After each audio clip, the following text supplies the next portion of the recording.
बिन और ना कोई हमारे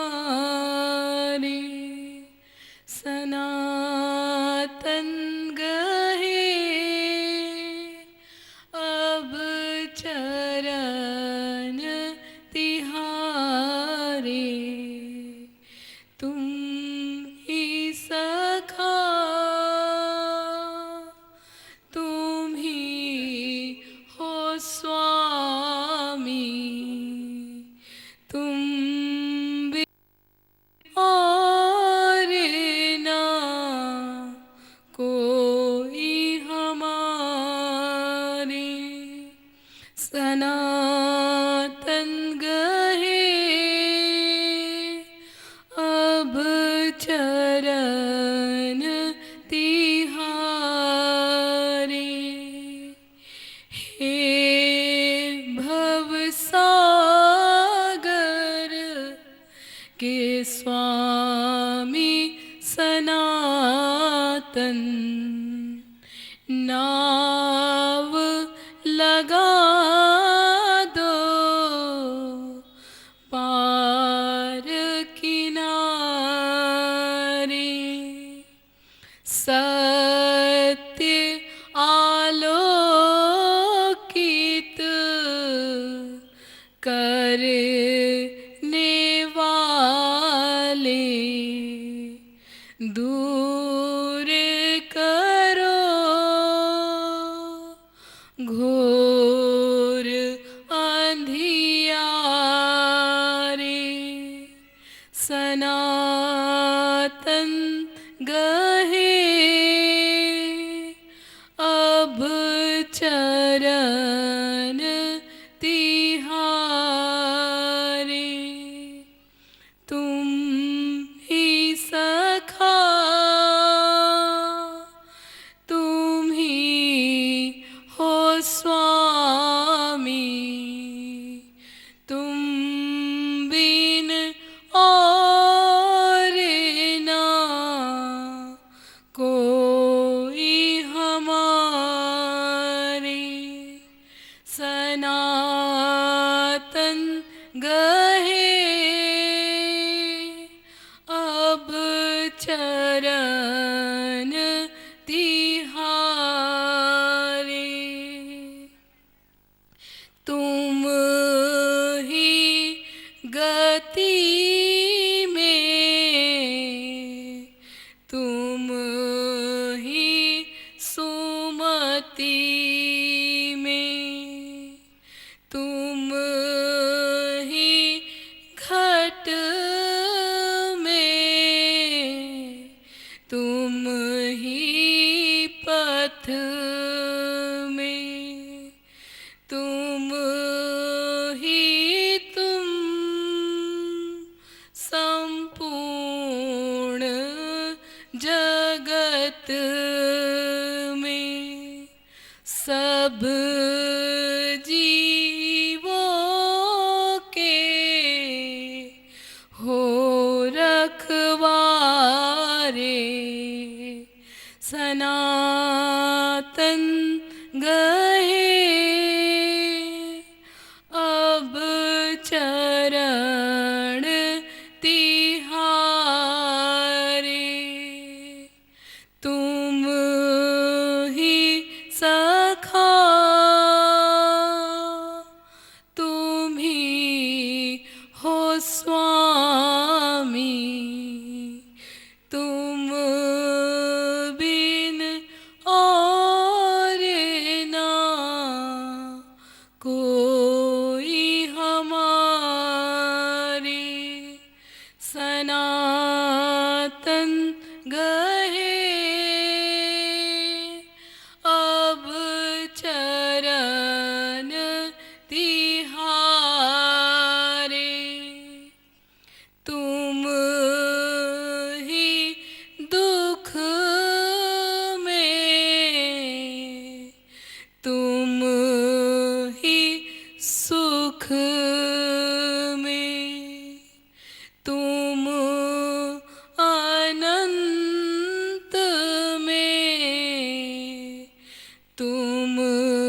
जीवन में गति ज्ञान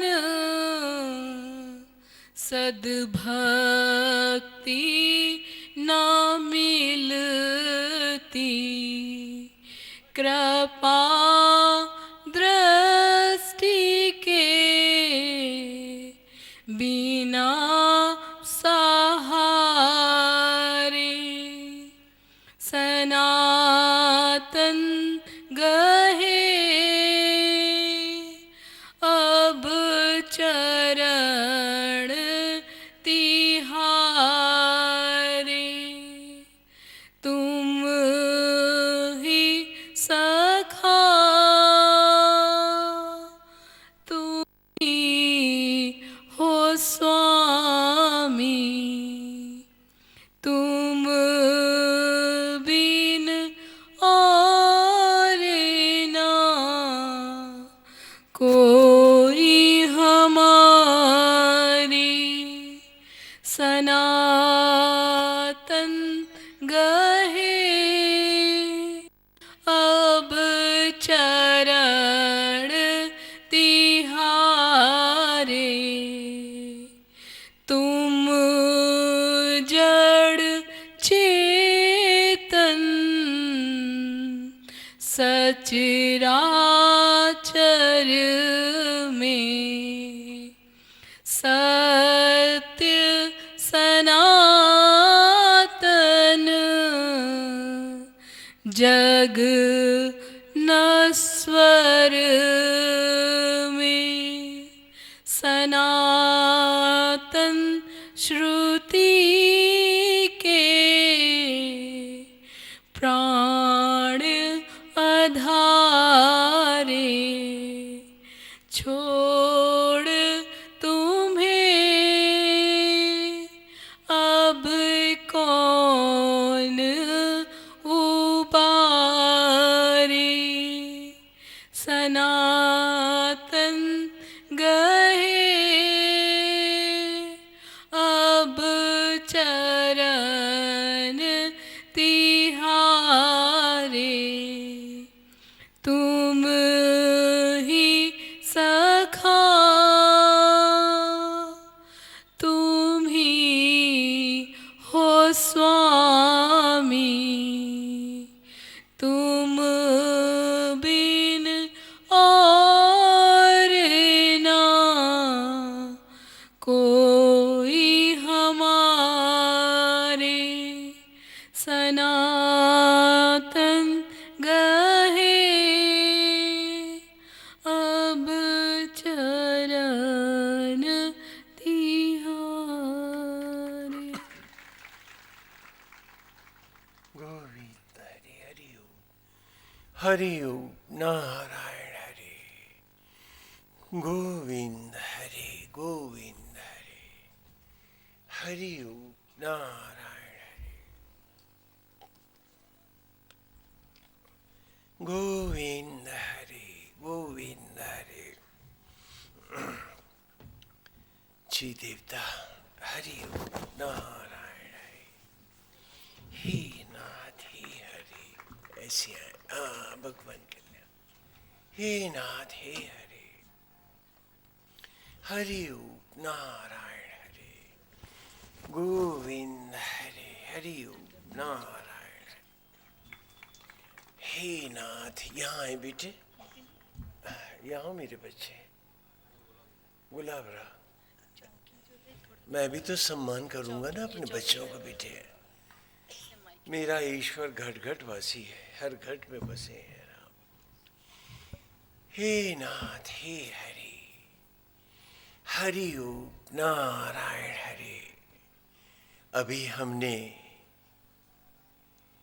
पावन स्वामी सनातन श्रुति का अद्भुत भजन गीत, उनके मन के उद्गार सुने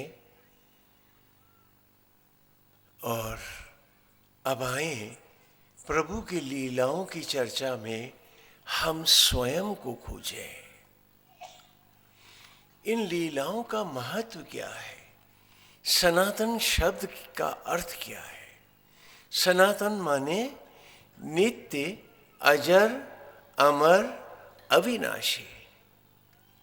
और हर शरीर में एक सनातन तत्व है जो सदा रहता है, जो अमर है, वो आत्मा है। तो आत्मा का नाम सनातन है, जो सब में बैठा है। हम अपने आप को नहीं ढूंढ पाते, खुद को नहीं पहचान पाते, और हमें लगता है कि हमसे दूर कोई परमेश्वर हम पर कृपा कर रहा है।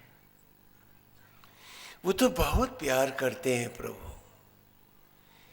कृष्ण तो घट घट वासी है,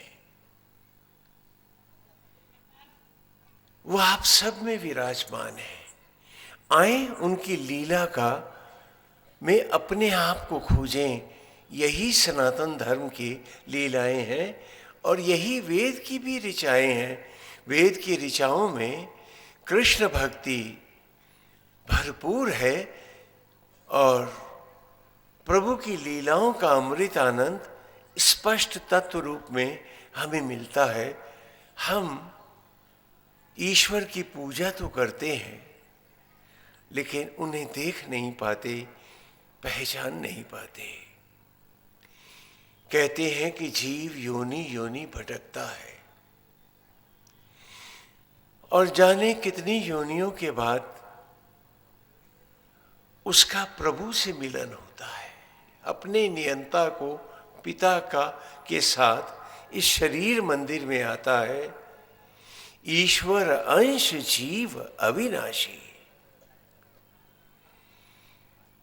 और हमने पूर्व के प्रवचन में जाना कि प्रत्येक मंदिर तीर्थ मुझको मेरी जिंदगी का आईना दिखाते हैं, और जो आईने में स्वयं को नहीं देख पाते वे बहुत भोले हैं। काश वे मनुष्य होने की बात समझ पाते। कन्हैया जी छोटे से हैं, एक लीला लेते हैं, उनकी लीलाओं का भी अमृत लें और उस लीला में अपने को भी खोजें। मात यशोदा दधी मंथन कर रही हैं, दही पिलो रही हैं। बहुत बड़ा आंगन है, दीवार के पास बैठी दधी मंथन कर रही हैं। कन्हैया जी को वहीं बिठाए हैं। वो कृष्ण को बाहर नहीं जाने देते। वो कन्हैया जी को बाहर नहीं जाने देती। क्यों नहीं जाने देती? पापी कंस जो पीछे पड़ा है, उसे लगता है कि कृष्ण उसका काल है, तो वो उनका अहित करना चाहता है। इसलिए मां कृष्ण को अपने में समेटे रहती है। ढेर सारे खिलौने रखे हैं कि इन खिलौनों से खेलो, बाहर मत जाओ। बाहर बाकी बालक खेल रहे हैं, आंगन का द्वार खुला हुआ है और वो बच्चे इशारा भी कर रहे हैं कि कन्हैया आ जाओ, खेलेंगे हम लोग। एक तो बाहर जाने की ललक, फिर ऊपर से मिल रहा लोग। तो कन्हैया जी धीरे धीरे भागते हैं तो कमर की घंटियां और पैरों के घुंघरू बजने लगते हैं। आवाज सुनकर मां चौंक उठती हैं। देखा भागे जा रहे हैं, उठा के ले आते हैं। तो प्रभु बाल लीला कर रहे हैं, कन्हैया जी खींच जाते हैं और लेकर के दही का कटोरा फेंकने लगते हैं, मटका तोड़ने लगते हैं। मां देखती है कि ये नहीं मानते हैं, ये नहीं मानेंगे। अब खींच गए हैं तो उठा करके मां भी उनको एक बहुत बड़े ऊखल के साथ बांध देती है। ऊखल समझते हैं आप लोग? गांव में होता है ना, कहीं धन कुट्टा कहते हैं, कहीं खल कुट्टा कहते हैं, बड़ा सा ऊखल होता है। तो छोटे से कन्हैया कमर के साथ जो कन्हैया को बांध दिया तो हवा में टंगे रह गए, पैर भी धरती नहीं छूते हैं। और कहती हैं अब भागो। एक रस्सी छोटी होने वाली कहानी भक्त सुनाते हैं, लेकिन मैं सीधा वेद से ही चल रहा हूं, आदिकालीन कथाओं से।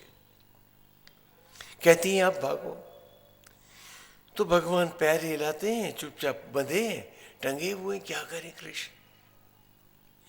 मां दही बिलोने लगती हैं, देर हो जाती है तो ध्यान आया कि उसकी आवाज नहीं आ रही, कहीं बंधा बंधा सो तो नहीं गया बालक। जो गर्दन घुमा के देखा तो हाथ की रस्सी छूट गई। वहां न उखल है और न ही कन्हैया। अरे ये दोनों कहां गए? उखल तो लकड़ी का है और कन्हैया तो उसके कमर से बंधे थे, तो उनके पांव भी धरती नहीं छूते थे। तो उखल क्या हुआ, कहां चला गया? जो दरवाजे की तरफ नजर उठाई तो क्या देखती हैं कि उखल के सर निकल आया है, लकड़ी के उखल के सर निकल आया है, उसके हाथ पांव हैं और कन्हैया उसके बगल में वैसे ही बंधे हैं जैसे मां ने बांधे थे, और उखल पैरों चलता ड्योढ़ी की तरफ, दरवाजे की तरफ जा रहा है।